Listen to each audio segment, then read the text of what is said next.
있는 이 자리에서 이루어지는 모든 공덕, 그죠? 세상의 모든 인연이 우리에게 다가오는 거지요.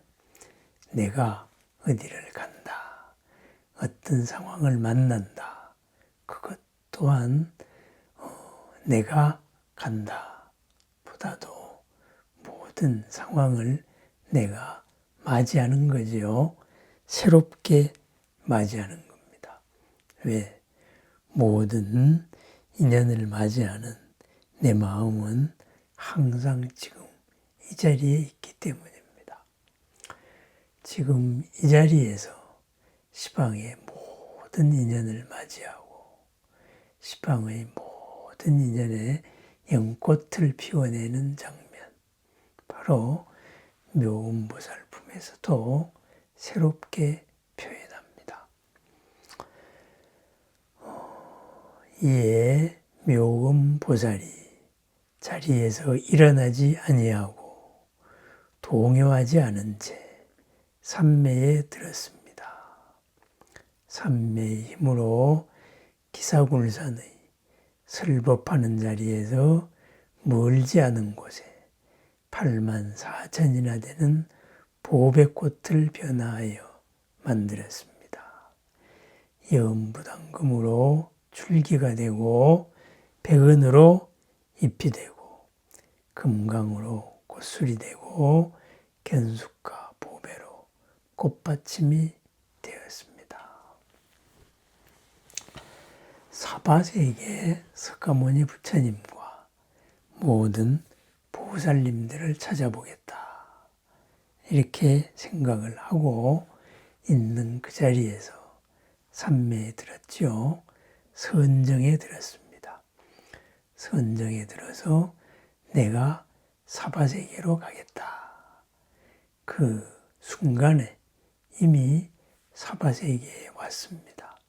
와서 인연을 맞이했습니다. 바로 아름다운 꽃을 피워낸 거지요. 그죠? 그렇습니다.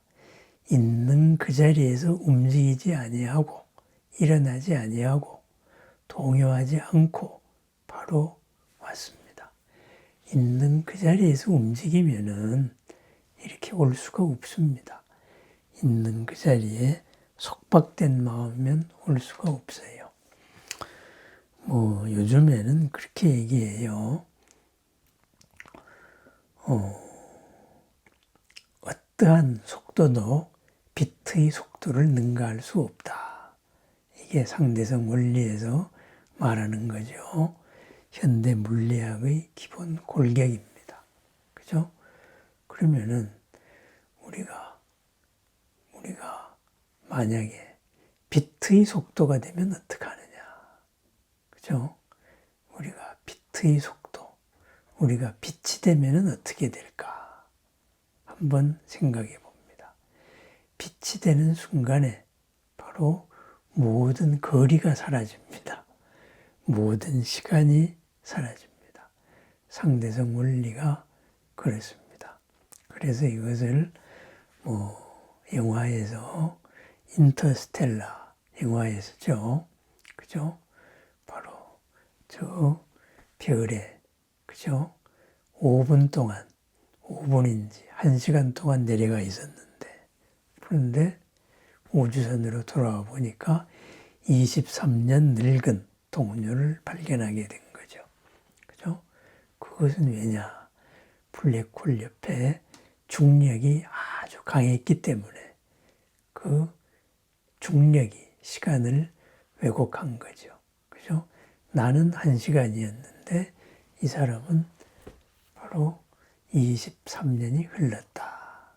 이렇게 됩니다. 그러면은 시간이라는 것은 중력에 의해서도 바뀌지만 또한 속도에 의해서도 바뀌지요. 그죠? 그래서 우리가 GPS를 측정해주는, GPS를 해주는 이런 신호를 보내주는 위성도 계속 시간을 바꾸는 거죠. 왜냐하면 위성은 우리보다 중력이 약하고 또 위성은 속도가 우리보다 굉장히 빠릅니다. 그래서 속도와 시간을 계산해서 계속 그거를 이제 시계를 조정해 주죠. 만약에 시계를 조정하지 않으면은 하루에 11km의 오차가 생긴다고 합니다. 그렇습니다. 그렇게 우리가 비트의 속도가 되면은, 그죠? 시간이 정지되는 거지요. 그죠?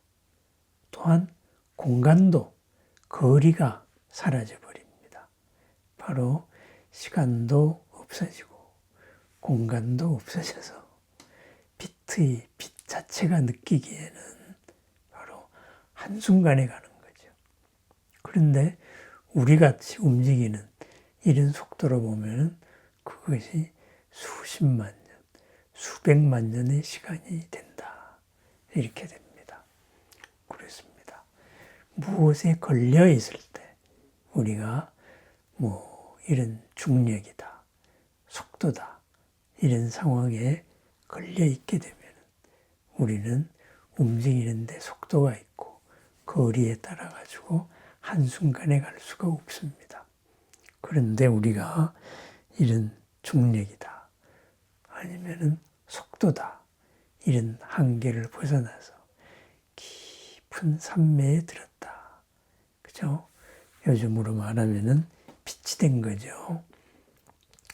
빛이 되면은 질량이 없기 때문에, 한계에 지어진 어떤 무게가 없기 때문에 빛이 되면은 한순간에 바로 그 자리에 도달할 수 있다.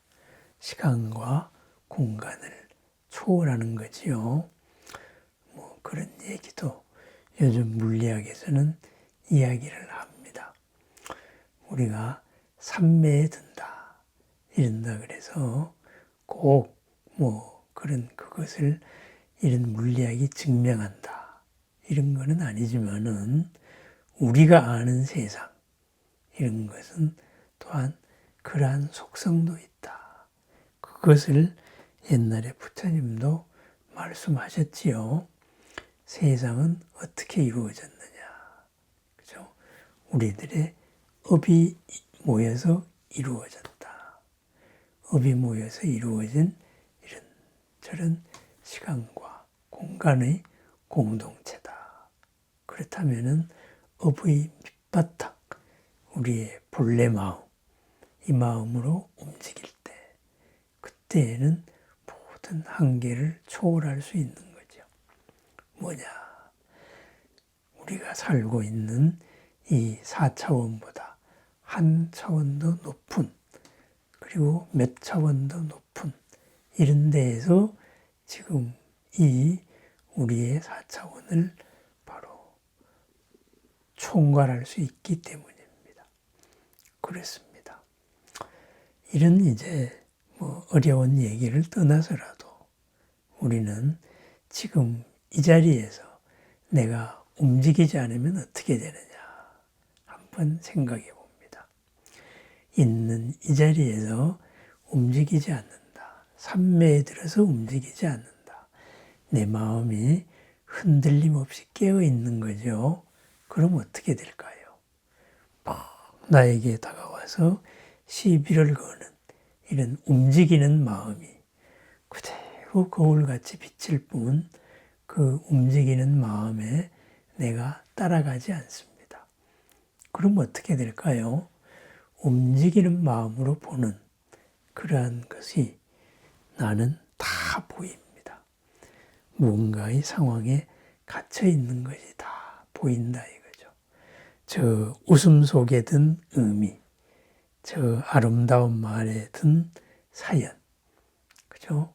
저 화내는 모습에 든 어떤 사연, 그런 것들이 다 비추고, 그리고 그 옆에까지를 나는 부동의 마음으로 볼 수 있습니다. 그래서 움직이지 않기에, 내 마음이 움직이지 않기에, 동요, 흔들림이 없기에 있는 그대로가 모두 비쳐서 있는 그대로에서 주장하고 있는 이런 패러다임을 넘어서 바로 새로움이 보인다.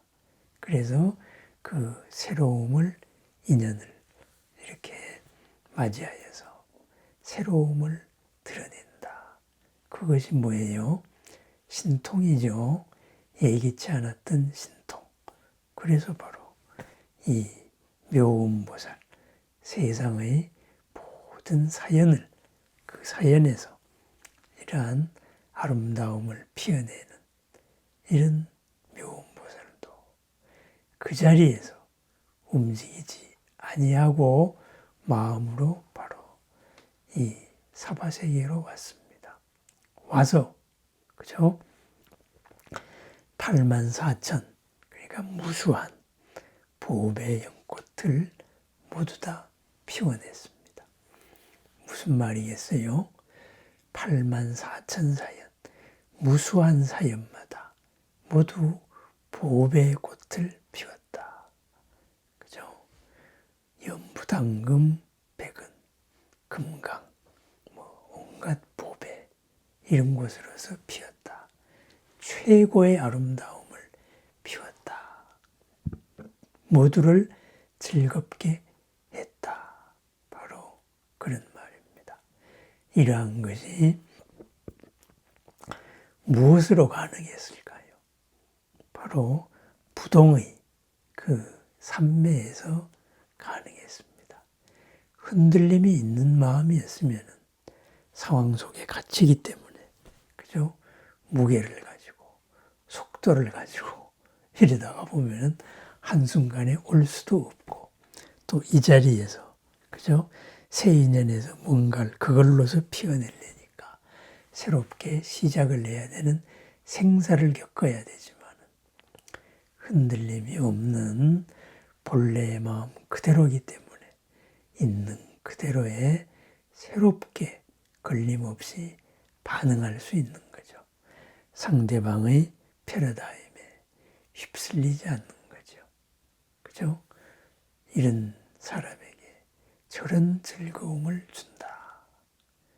막힌 사람에게 새로움을 열어준다. 그것을 있는 그 자리에 마음이 향한 곳에 84,000의 보배 연꽃을 피웠다. 이렇게 표현을 했습니다. 자리에서 일어나지 않고 삼매에 들어서 왔다. 이 말은 비유로도 흔히 생각을 하지만 저는 바로 이것 자체도 현실이라고 있는 그대로의 모습이다. 이렇게 생각을 합니다. 모든 것이 한계에 지어진 이것에서 자유로워졌을 때, 그죠? 그것을 생사를 벗어났다.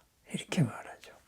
한계 속에 얽혔다가 거기서 다시 새로운 것으로 모습을 바뀌는 이런 생사의 한계를 벗어난 영원한 즐거움, 부동에서 일어나는 바로 법신의 바다에서 모든 곳에 응할 수 있는 그런 천백억 화신의 삶일 수 있습니다. 그렇습니다. 오늘 우리도 부동의 마음에서 다가오는 모든 인연과 새로운 화신, 아름다운 연꽃을 피워낸 화신의 삶을 한번 생각해 봅니다. 오늘 나는 나에게 다가올 84,000 사연에 어떤 연꽃을 피워낼 것인가? 내 마음이 휩쓸리지 않을수록 더 많은, 더 새로운, 더 아름다움을 피워낼 수 있을 것입니다. 삼매, 선정의 마음이죠. 선정에서 깨어있는 마음, 바로 흔들림 없는 마음입니다. 흔들림 없는 마음으로 피워내는 오늘의 무량한 공덕, 무량한 복의 하루를 축원합니다. 감사합니다.